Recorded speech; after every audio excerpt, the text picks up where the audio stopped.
continue our chapter theory of supply. Students, इससे पहले इस वीडियो से पहले हमने पढ़ा law of supply के बारे में, and there we have already discussed that there is a positive relationship between price and quantity supply. So price के change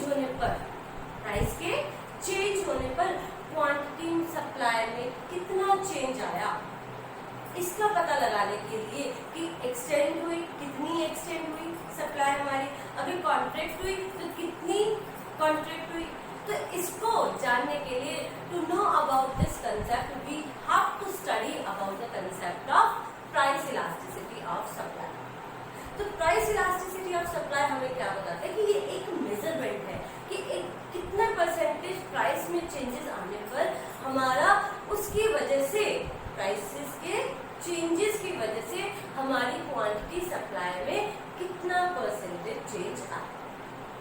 so price elasticity of supply is a measurement of the percentage change in quantity supplied. किसमें change आया? Quantity supplied में। In response to, किसकी वजह से? Percentage change in its on price, कि उसके commodity के खुद के प्राइसेस में चेंजेस आने से हमारी क्वांटिटी सप्लाई में क्या चेंजेस आए, that measurement is called price elasticity of supply.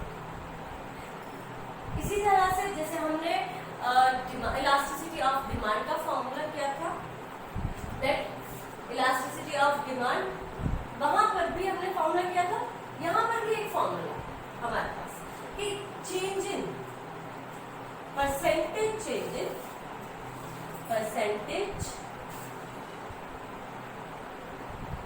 Change in quantity supply divide by percentage change in price.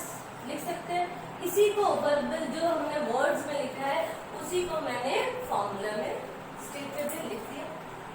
अब इसको हम और सिंप्लीफाई कर लेते हैं। देखो परसेंटेज कैसे निकाला जाता है, हमें पता है कि जो हमारे पास हम लेट कर लेते हैं कि जो हमारी न्यू क्वांटिटी आती है चेंज होकर वो Q1 है, जो न्यू प्राइसेस यानी कि प्राइसेस में जब चेंज आए तो वो P1 से डिनोट कर रहे हैं, और अर्लियर जो इनिशियल है स्टार्टिंग वाला, शुरू में क्वांटिटी इतनी थी और प्राइस थे P, तो प्राइसेस में चेंज हुए यानी कि P से P1 हो गए। अब तो क्वांटिटी में पहले क्वांटिटी हम Q सेल कर रहे थे और प्राइसेस के चेंज होने पर हमने क्या किया, Q1 सेल करना शुरू किया।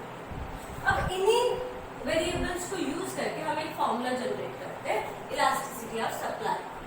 देखो ES percentage change in quantity supply. Percentage कैसे निकालते हैं हम ऑलरेडी 6-7 क्लास में पढ़ चुके हैं, that new minus initial divide by initial into 100, ये हमारा परसेंटेज निकालने का फॉर्मूला। इसी तरह से यहाँ divide by percentage change in price को कैसे लिख सकते हैं हम, P1 minus P divide by P into 100। 100 cancel, so it will B Q1 minus Q, इसको मैं लिखती हूँ delta Q, change in Q। Similarly P1 minus P, इसको मैं रिप्रेजेंट करती हूँ डेल्टा P से, मीन्स चेंज इन P। कितना चेंज आया, चेंज ही तो है एग्जैक्टली। जैसे कि सपोज करो कि पहले क्वांटिटी थी 10, बाद में क्वांटिटी हो गई Q1 15 सपोज, तो कितना चेंज आया, 5 का चेंज आया। तो मैंने वहां पर उसको सीधा ही डेल्टा Q से डिनोट कर दिया, तो इसको मैं क्या लिख सकती हूँ, delta Q divide by Q upon delta P divide by P। इसको और सिंप्लीफाई कर देते हम, ये ऊपर चला जाएगा। देखो delta Q upon Q into में P बाय डेल्टा P।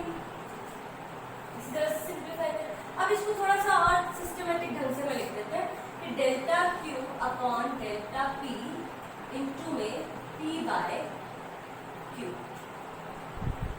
तो ये आ गया हमारे पास इलास्टिसिटी ऑफ सप्लाई।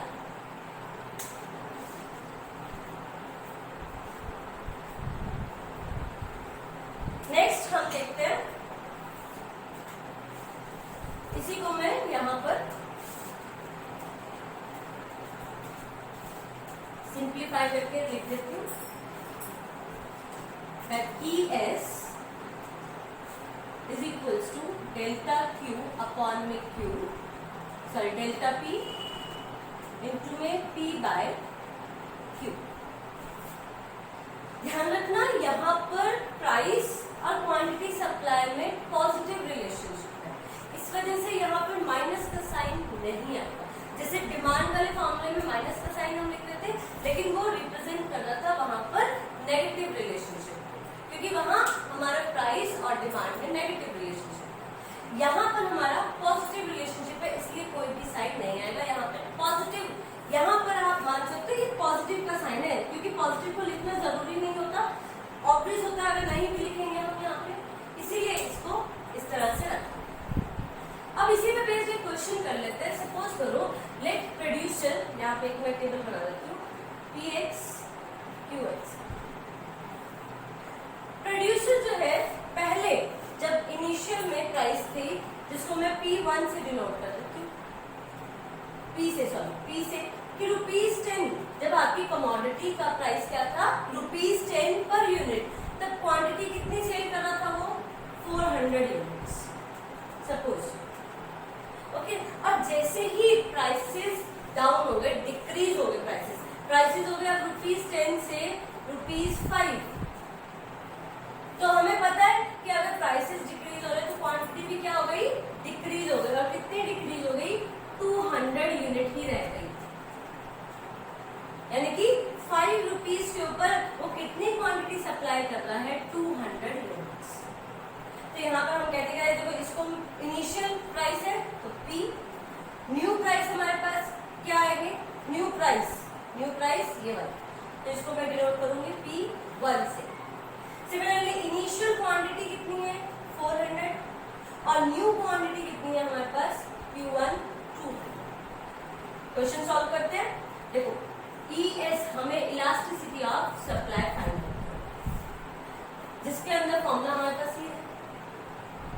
अब इसको फाइंड आउट करने से पहले हमें क्या निकालना पड़ेगा, delta Q and delta P। Delta Q and delta P कितना चेंज आया प्राइस और क्वांटिटी में। तो सबसे पहले हम निकालते हैं delta Q is equals to Q1 minus Q। देखो और कोई चेंज नहीं है, सेम वही डिमांड वाला फॉर्मूला है, सिर्फ क्या करना है माइनस साइन यहाँ पर नहीं है। ठीक है, तो Q1 में से माइनस कर दो Q1 क्या है हमारे पास 200 माइनस 400, ये कितना आ गया हमारे पास minus 200। Next delta Q delta P P1 minus P1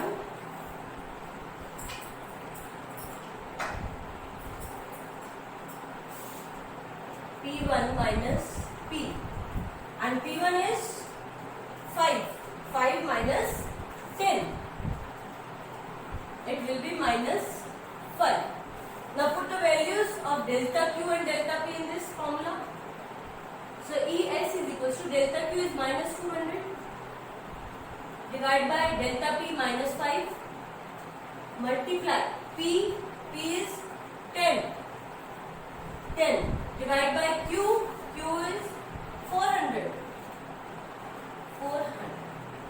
minus minus cancel, 200 400 cancel, 2 5 2 are 10, 2 से 2 cancel, कितना आ गया हमारे पास answer 1। So elasticity of supply यहाँ पर कितनी आ गई 1। क्लियर? तो इसी तरह से आपको क्वेश्चंस करने हैं, हम फर्दर थोड़े से और क्वेश्चंस भी करेंगे। मेनली मैं बता दूं आपको यहाँ पर क्या होगा, ये 4 देखो 5 कंपोनेंट्स है, कौन कौन से, एक तो है Q1 P1 and elasticity of supply. ये 5 कंपोनेंट्स का यूज करके हमने क्या किया, फॉर्मूला बना दिया। इन 5 में से कोई भी 4 आपको गिवन होंगे, या तो इनिशियल क्वांटिटी गिवन होगी, प्राइसेस इनिशियल गिवन होंगे, न्यू प्राइसेस गिवन होंगे और इलास्टिसिटी ऑफ सप्लाई गिवन होगी। और आपको फाइंड आउट करना होगा क्या, न्यू क्वांटिटी क्या हुआ। तो वही सेम उसी तरह से कि यहाँ पर क्या हुआ की जगह हम एक्स कर लेंगे। हम इससे रिलेटेड क्वेश्चंस भी करेंगे, सिर्फ इतना आपने ध्यान रखना है कि इन 5 कंपोनेंट्स में से कोई भी 4 आपको गिवन होंगे और आपने 5th बार फाइंड आउट करना। क्लियर। नेक्स्ट हम बात करेंगे सिचुएशंस, डिफरेंट जो सिचुएशंस इलास्टिसिटी ऑफ सप्लाई की डिफरेंट सिचुएशंस होती हैं उनके बारे में।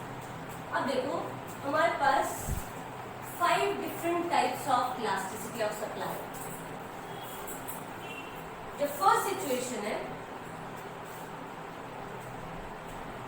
सिचुएशन 1, फर्स्ट सिचुएशन,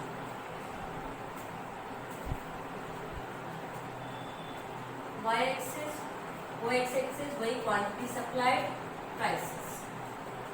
तो फर्स्ट सिचुएशन हमें कहती है कि जितना प्राइस में चेंज हुआ, जितने परसेंटेज प्राइस में चेंज हुआ, उतने ही परसेंटेज किसमें चेंज हुआ, क्वांटिटी सप्लाई।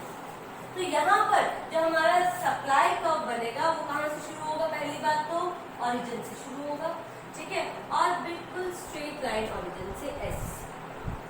इट मीन्स कि यहाँ पर जो एस ई एस यानी कि इलास्टिसिटी ऑफ सप्लाई है वो कितनी है, 1। कैसे कि जितना चेंज, देखो इनिशियल में पहले प्राइस और ये क्वांटिटी थी पी और क्यू, जितना चेंज हमारे प्राइसेस में आया उतना ही चेंज हमारी क्वांटिटी, यानी कि ये वाला gap and this one gap is equal, दोनों ही क्या है, इक्वल है। डेल्टा पी यहाँ पर हम लिख सकते हैं और यहाँ डेल्टा क्यू। तो ये दोनों के दोनों गैप क्या है, इक्वल है। अगर सपोज करो कि प्राइसेस के अंदर 5% का चेंज आया तो क्वांटिटी सप्लाई भी 5% ही चेंज हो, ओके, चाहे वो इंक्रीज है चाहे डिक्रीज है।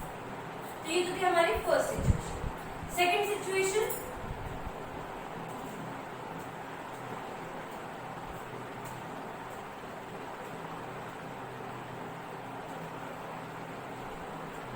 X axis, O Y axis वही क्वांटिटी सप्लाई, प्राइसेस। यहाँ पर देखिए, यहाँ पर क्या है, यहाँ पर कर्व है आपका दिस, ये जहाँ E S is greater than 1। Elasticity of supply क्या है, ग्रेटर देन 1। ये आपका एस इज सप्लाई का। यहाँ पर ये क्या शो कर रही है, ये शो कर रही है कि प्राइसेस में अगर जैसे सपोज ये प्राइसेस थे हमारे पहले इनिशियल वाले, तो प्राइसेस में थोड़ा सा चेंज आने पर, देखो इसे दोबारा से ड्रॉ कर लो,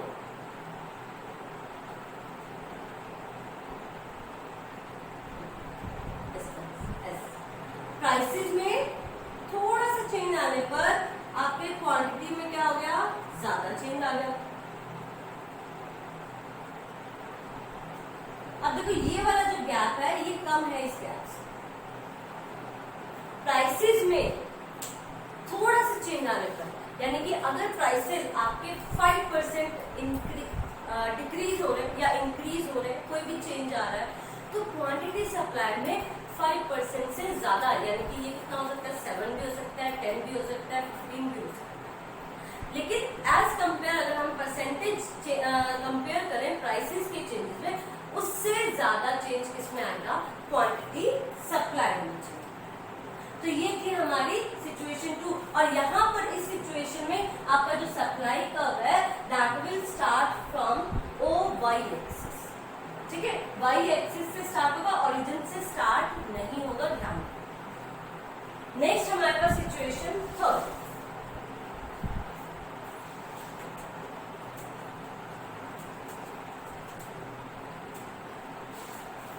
थर्ड सिचुएशन,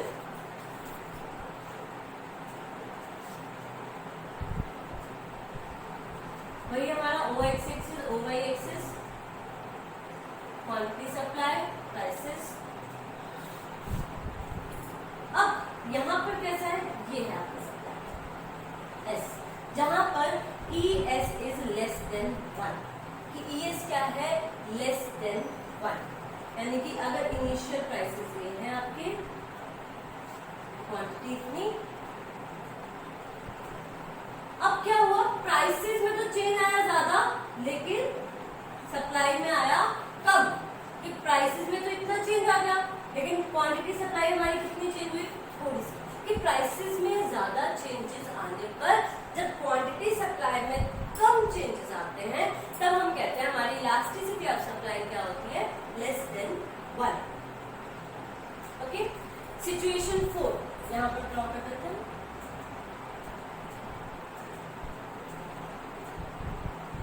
सिचुएशन 4, अब देखो यहाँ पर क्या है,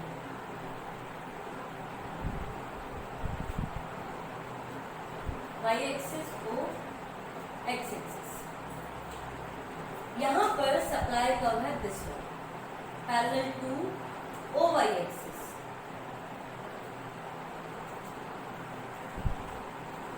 प्राइसेस, यानी कि प्राइसेस में जितना मर्जी चेंज आता रहे, हमारी क्वांटिटी सप्लाई में कोई भी चेंज नहीं आएगा, वो स्ट्रेट लाइन ही रहेगी। और कैसी straight line, vertical straight line, means there will be no change in supply. तो यहाँ पर इलास्टिसिटी ऑफ सप्लाई क्या हो जाएगी आपकी, 0। ओके, प्राइसेस चाहे बढ़े चाहे कम हो, लेकिन सप्लाई उतने की उतनी ही रहेगी। नेक्स्ट हमारे पास सिचुएशन आती है सिचुएशन 5।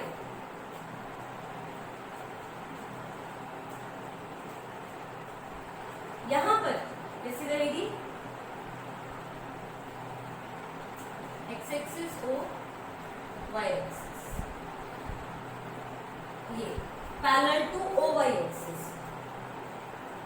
यानी कि प्राइसेस में अगर बिल्कुल माइनस सा भी चेंज आता है तो हमारी सप्लाई जो है वो कहां पहुंच जाएगी, इन्फिनिटी तक, इन्फिनिटी। यहाँ पर इलास्टिसिटी ऑफ सप्लाई क्या है, इन्फिनिटी। ओके, इसको बोलते हैं हम परफेक्टली इलास्टिक सप्लाई, इसको बोलेंगे हम परफेक्टली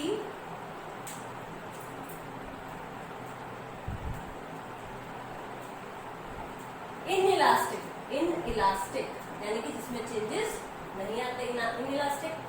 ये क्या है, लेस देन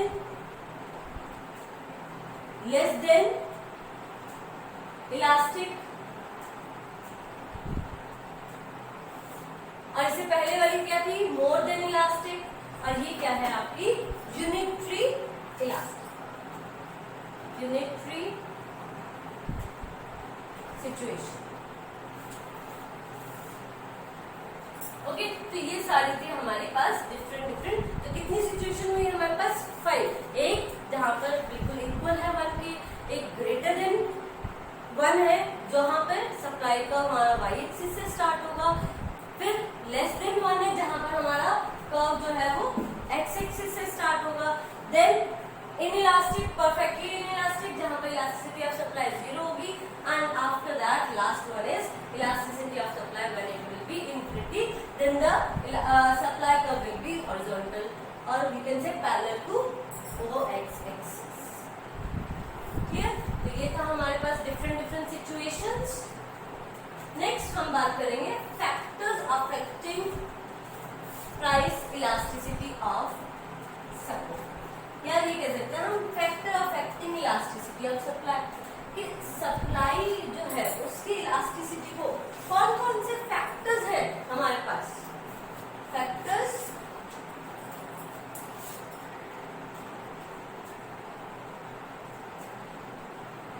affecting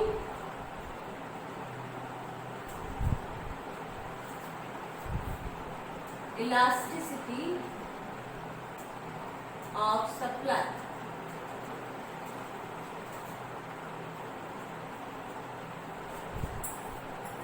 कौन कौन से हमारे फैक्टर्स हैं जो कि इलास्टिसिटी ऑफ सप्लाई को इफेक्ट करते हैं।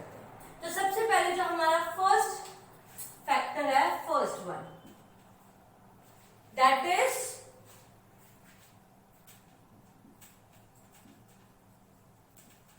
नेचर ऑफ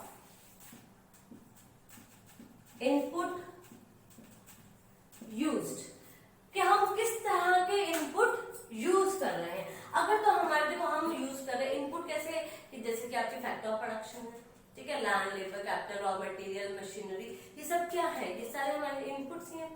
तो अगर आपके इनपुट्स इजीली अवेलेबल है, देखो एज ए प्रोड्यूसर सोचना आपने कि अगर इजीली अवेलेबल है तो जैसे ही आपके प्राइसेस में चेंज आएंगे तो सप्लाई आप इजीली चेंज कर सकते हो, इंक्रीज भी कर सकते हो, डिक्रीज भी कर सकते हो।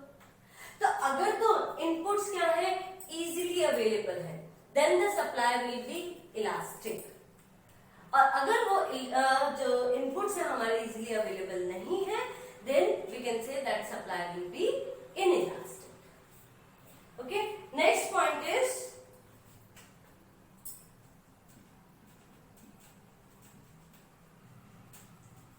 natural constraints। नेचुरल कॉन्स्टेंट्स में क्या होगा, देखो नेचुरल कॉन्स्टेंट का मतलब है कि नेचर से निकला हुआ, है ना, जो नेचर हमें देती है, जैसे कि वुड है, वुड हमें कहां से मिलती है, नेचर से मिलती है। तो अगर हमारी सप्लाई, क्या हम अपनी सप्लाई, अगर मान लो सपोज करो वुड के प्राइसेस इंक्रीज हो जाते हैं या बहुत ज्यादा इंक्रीज हो जाते हैं, तो हम वहां पर क्या सप्लाई उतनी ज्यादा इंक्रीज कर सकते हैं, नहीं कर सकते।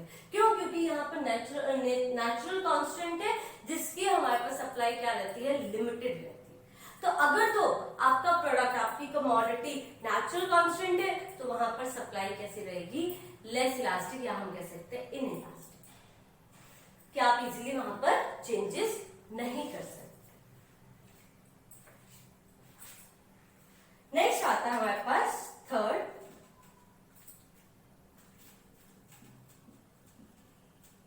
Risk taking. रिस्क टेकिंग, कि आपका प्रोड्यूसर जो है वो कितना रिस्क ले सकता है, ठीक है, कि रिस्क लेने कितना, उसके अंदर इतना फियर फैक्टर है कि वो कितना रिस्क अफोर्ड कर सकता है। अगर तो वो बहुत अच्छा रिस्क टेकर है तो अपना आउटपुट क्या कर देगा, वो बढ़ा देगा, इंक्रीज कर देगा, ठीक है, प्राइसेस जो मर्जी हो वो एक बार अपना आउटपुट इंक्रीज कर देगा ताकि मार्केट के अंदर सप्लाई ज्यादा हो सके।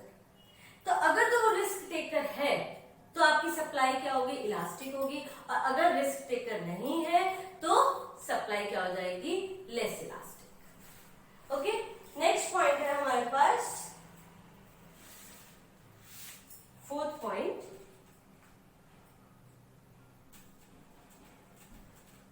Cost of production.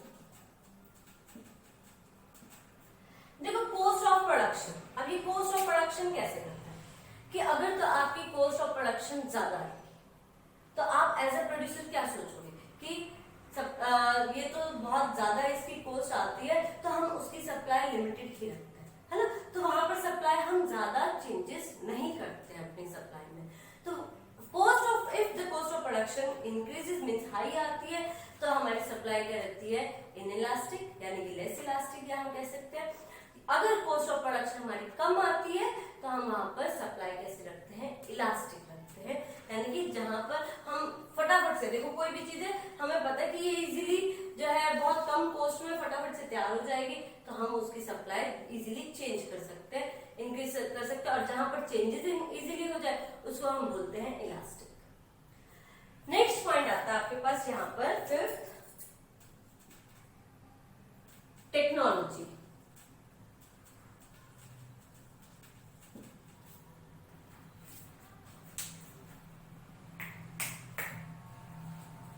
देखो टेक्नोलॉजी कैसे इफेक्ट करती है।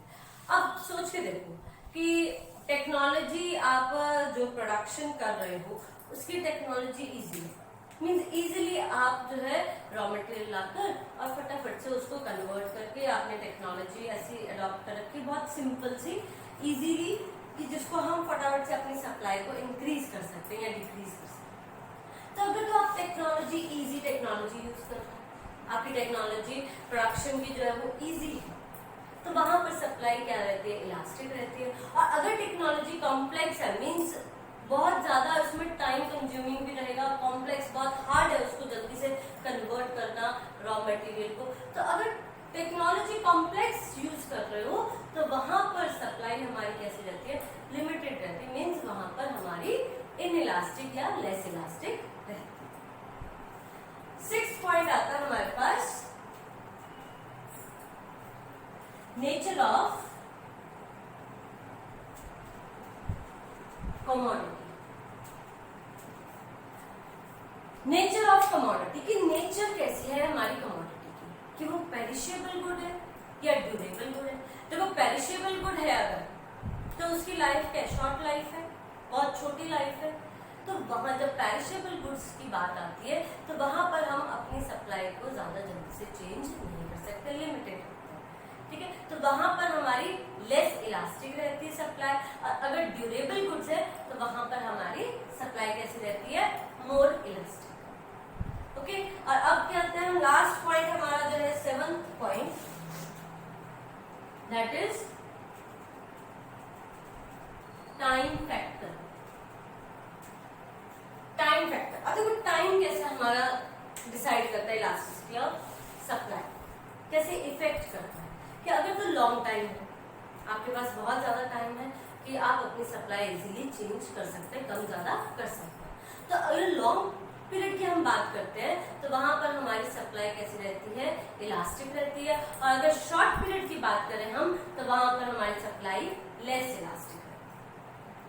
क्लियर? तो ये सब थे हमारे फैक्टर्स जो कि हमारी इलास्टिसिटी ऑफ सप्लाई को अफेक्ट करते हैं। एक बार दोबारा से देखते हैं, नेचर ऑफ इनपुट, कि अगर तो अवेलेबल है इनपुट्स इजीली तो सप्लाई इलास्टिक, और अगर नहीं है तो इनइलास्टिक।